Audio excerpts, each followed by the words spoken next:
intentional killing of these land heroes, the first intentional killing, এটাকে এটা slaughter বলা যায়। এবং স্টেট প্যাট্রোনাইজড এমন স্লটার আর পৃথিবীতে কোথাও হয়েছে কিনা সেটা আমরা নিশ্চিত নয়। এই পিলখানার সাথে এটার সিলসিলা শুরু হয়েছে 2009 সাল থেকে এবং এটার চূড়ান্ত পরিণতি 2024-এর এই 5ই আগস্টে হয়েছে। দুঃখজনক, এতদিন পরে এসেও আমরা পিলখানা, এই যে হত্যাকাণ্ডটা হয়েছে সেটাকে ইউফেমিস্টিকভাবে এটাকে কি বলা হয়েছিল, বিডিআর বিদ্রোহ। পিলখানা একটা হত্যাকাণ্ড, স্টেট প্যাট্রোনাইজ করে একটা ইন্টেনশনালি একটা হত্যাকাণ্ড ঘটিয়েছে এবং সেটাকে দেখানো হয়েছে যে এটা নাকি একটা বিদ্রোহ। আমার বয়স 27 বছর, আমি তখন ক্লাস 5-এ পড়ি যখন এই ঘটনাটা হয়।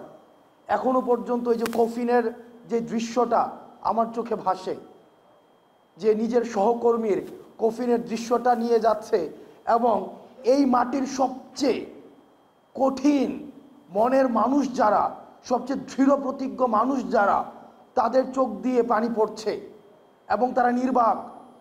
এবং আমার অনেক অফিসারদের সাথে পরবর্তীতে কথা হয়েছে, সেদিন তারা প্রস্তুত ছিল যারা এই ধরনের আক্রমণটা ঘটিয়েছে তাদেরকে প্রতিরোধ করার জন্য, কিন্তু কোনো ডাইরেক্টিভস পাওয়া যায়নি। সন্ধ্যা পর্যন্ত অপেক্ষা করতে হয়েছে, কোনো ডাইরেক্টিভস নাই।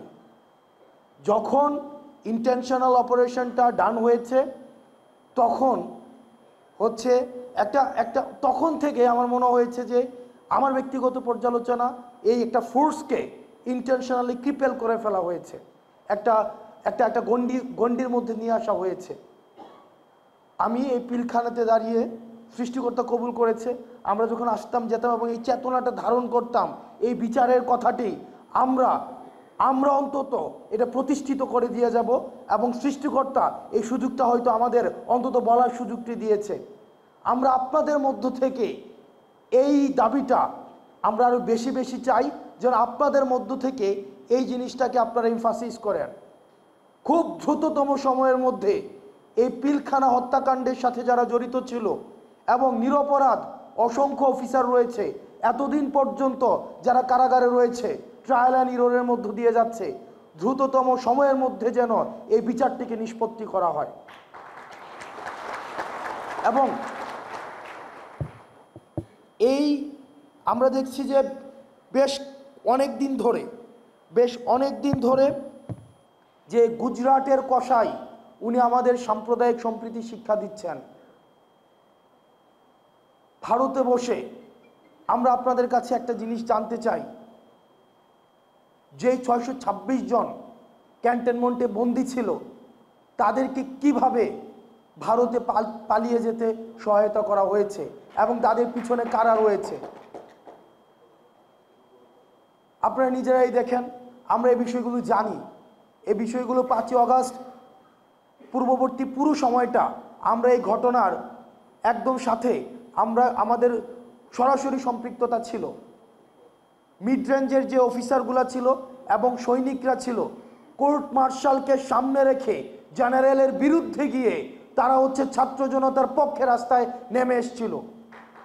আমরা তাদের প্রতি আমাদের দায়বদ্ধতা অনুভব করি। ইউনিফর্ম পরা যে অফিসাররা রয়েছে, যে সৈনিকরা রয়েছে, আমরা আপনাদের প্রতি দায়বদ্ধতা অনুভব করি।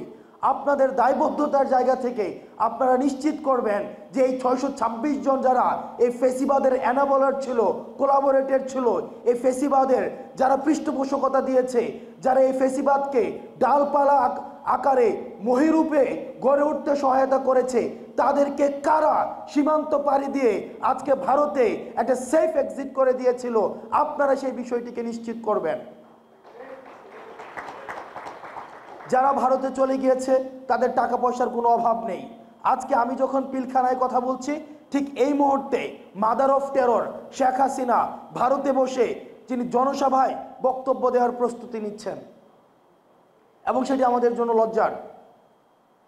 আমরা আমাদের জায়গা থেকে আমাদের এই ভোকালটা, এই যে জুলাই মুভমেন্টটা, এই জুলাই মুভমেন্টে 1500-র বেশি যে শহীদ হয়েছে এবং 22,000-এর বেশি যে আহত হয়েছে, এটা যে একটা জুলাই মুভমেন্ট ছিল, কিন্তু আমরা ওয়েস্টার্ন মিডিয়াতে দেখছি, আমরা ইন্ডিয়ান মিডিয়াতে দেখছি কনস্ট্যান্ট প্রপাগান্ডা চালিয়ে যাওয়া হচ্ছে।